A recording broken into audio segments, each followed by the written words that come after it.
नमस्कार, स्वागत है आपका बिहार समाचार में। लालू यादव अब जेल से बाहर आ सकते हैं। बड़ी खबर है अब तक की, लालू यादव को जमानत मिल सकती है। तो वहीं बिहार सरकार के बड़े घोटाले का पर्दाफाश हो रहा है। साथ ही बिहार वालों के लिए खुशखबरी है, जिन गरीबों के पास जमीन नहीं है, सरकार उन्हें जमीन खरीदने के लिए 1 लाख रुपए दे रही है। तो आज की बड़ी खबरों पर बात करने से पहले आपसे अनुरोध है, कृपया वीडियो को एक प्यारा सा लाइक अवश्य कर दीजिएगा। आपका लाइक करना ही हमारी मेहनत का फल होता है। एक बड़ी खुशखबरी है, लालू यादव को आज 5 फरवरी शुक्रवार को जमानत मिल सकती है। लालू यादव जेल से रिहा हो सकते हैं। आज 5 फरवरी को लालू यादव की जमानत याचिका पर सुनवाई होनी है और जानकारी के अनुसार लालू यादव की आधी सजा 8 फरवरी को पूरी हो रही है और 5 फरवरी को सुनवाई के दौरान अदालत से लालू यादव को जमानत देने का आग्रह ये कहते हुए किया जाएगा कि हाईकोर्ट से जमानत मिलने के बाद औपचारिकता पूरी करने में 2 दिन लग जाएंगे, इसलिए 5 फरवरी को ही जमानत देने का आग्रह किया जाएगा। तो बड़ी खुशखबरी है, अब ये तय माना जा रहा है कि लालू यादव जेल से बाहर आ सकते हैं। लालू यादव की रिहाई हो सकती है। अब लालू यादव की रिहाई तय माना जा रहा है। तेज प्रताप यादव ने राष्ट्रपति को 1 लाख आजादी पत्र भेजा है। पूरे बिहार वालों ने 1 लाख पत्र भेजा है महामहिम राष्ट्रपति के पास। पत्र में कहा गया है कि लालू यादव की उम्र 75 साल से ज्यादा हो गई है और वे कई बीमारियों से भी जूझ रहे हैं। ऐसे में उन्हें जेल से रिहा कर दिया जाए। और तेज प्रताप यादव ने कहा है कि लालू यादव के चाहने वाले कम नहीं है। 1 लाख तो पहली खेप में भेजा गया, आगे भी भेजा जाएगा। तो पूरे बिहार के कोने कोने से जनता ने, उसके साथ ही देश के कई अन्य जगहों से लालू यादव की रिहाई को लेकर 1 लाख पत्र राष्ट्रपति के पास भेजा गया। ऐसे में अब तय माना जा रहा है कि लालू यादव जेल से बाहर आ सकते हैं। बिहार सरकार किसान सम्मान निधि योजना के तहत किसानों को 2-2 हजार रुपए दे रही है। तो अब 36,820 किसानों से उनका पैसा वापस ले लेगी।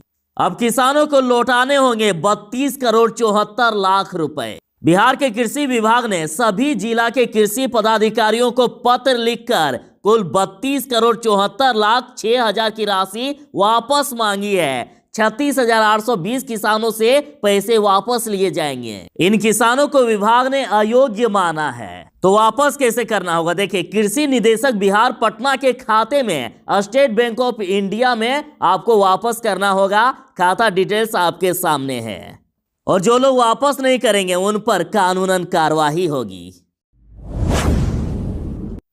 बिहार सरकार में बड़े घोटाले के संकेत, देखिए, सुशासन राज में 7 अरब की सरकारी राशि का खर्च का कोई हिसाब ही नहीं मिल रहा है। बिहार सरकार के शिक्षा विभाग में 7 अरब की राशि कहां खर्च कर दिए उसका कोई हिसाब ही नहीं मिल रहा है। और अब शिक्षा विभाग ने सभी डीओ को 20 फरवरी तक मोहलत दी है। अगर 20 फरवरी तक डीओ उपयोगिता प्रमाण पत्र व डीसी बिल जमा नहीं करेंगे तो उनके खिलाफ एक्शन लिया जाएगा। तो इस पर राजद ने कहा है कि सुनियोजित भ्रष्टाचार के भीष्म पितामह नीतीश कुमार का 62वां घोटाला शिक्षा विभाग द्वारा विभिन्न जिलों में तथाकथित रूप से खर्च हो गए हैं 7 अरब रुपए, जिसका कोई भी अता पता नहीं है। जहां से ज्ञान का धारा बहना चाहिए था, वहां आरसीपी मार्का भ्रष्टाचार का धारा बह रहा है। नीतीश सरकार का खतरनाक ऐलान, अब करके दिखाओ शराबबंदी कानून का उल्लंघन। सावधान, शराब मिलने पर आपके घर की नीलामी कर दी जाएगी, मकान बेच दिया जाएगा और नीतीश सरकार का खजाना भरा जाएगा। सरकार ने नया आदेश जारी किया है, यदि किसी के भी घर से शराब की बरामदगी हुई तो उसके घर को सील करके उसकी नीलामी कर दिया जाएगा। बिहार में 2016 से ही शराबबंदी लागू है और फिर भी शराब का धंधा चालू है। अब बिहार सरकार ने सख्त निर्देश दिया है और पूरे बिहार में शराबबंदी को पूरी कड़ाई के साथ लागू करने का आदेश दे दिया गया है। अब चाहे कहीं से भी, चाहे घर हो या गोदाम, जहां भी शराब मिलता है तो उस घर या गोदाम को सील करके उसकी नीलामी कर दी जाएगी और सारा पैसा सरकार के खजाने में चला जाएगा। तो वाह, सरकार ने क्या नियम लागू किया है, ये हुई ना बात। बिहार में अब जिन गरीबों के पास जमीन नहीं है उनको जमीन खरीदने के लिए बिहार सरकार 60,000 की जगह अब 1 लाख रुपए दे रही है और 3 महीने में खरीदनी होगी जमीन। और ये राशि मुख्यमंत्री वास स्थल क्रय सहायता के तहत दी जाएगी। और वैसे भूमिहीन लोगों को लाभ दिया जाएगा जिनका नाम प्रधानमंत्री आवास योजना की प्रतीक्षा सूची में है, लेकिन उनके पास जमीन नहीं है तो उनको जमीन खरीदने के लिए अब सरकार 1 लाख रुपया दे रही है। और एक खुशखबरी है कि आप खुद ही अपनी जमीन का सिलेक्शन कर सकते हैं कि कहां पर आपको जमीन खरीदनी है। तो जिनका नाम प्रधानमंत्री आवास योजना की वेटिंग लिस्ट में है तो उनको सरकार 1 लाख रुपए तक देगी जमीन खरीदने के लिए, यदि आपके पास जमीन नहीं है तो। सरकार ने जो बजट पेश किया है इसमें सरकारी कंपनियों को निजी हाथों में सौंपने के फैसले से आरक्षण खत्म होने के खिलाफ एक मुहिम सा चला दिया गया है।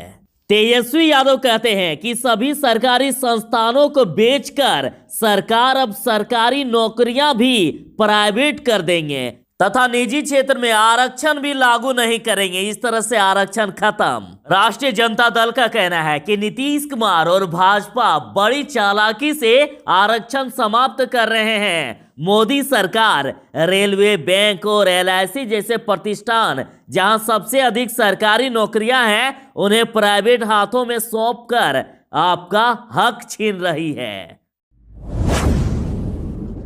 बिहार में दूसरे चरण का कोरोना टीकाकरण 6 फरवरी से शुरू हो रहा है और राज्य में 11 लाख डोज अभी उपलब्ध है। पहले चरण के टीकाकरण खत्म होने के पहले ही दूसरा चरण भी शुरू हो रहा है। बता दें कि दूसरे चरण में जिन्होंने अभी तक रजिस्ट्रेशन नहीं किया है तो 7 फरवरी तक रजिस्ट्रेशन का अंतिम तारीख है, जरूरी रजिस्ट्रेशन करा लें। और इस दूसरे चरण में सभी राज्य के मुख्यमंत्री के साथ प्रधानमंत्री को भी कोरोना का टीका दिया जाएगा। साथ ही 50 साल से ज्यादा उम्र वालों को कोरोना का टीका दिया जाएगा।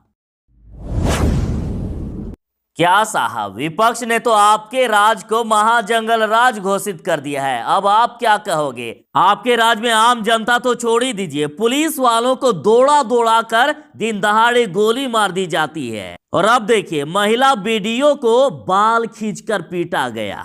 पटना जिले में गुरुवार की शाम को महिला बीडीओ के ऊपर जानलेवा हमला हुआ। उनका बाल खींचा गया, बाल पकड़कर उन्हें मारा गया। इस कदर मारा गया कि सिर भी फट गया है, वो गंभीर रूप से घायल हो गई। ये मामला पटना जिले के घोसवारी ब्लॉक का है और अपराधी मारकर आराम से निकल गए। कौन मारा, किसने मारा, अभी तो कुछ पता नहीं चला है।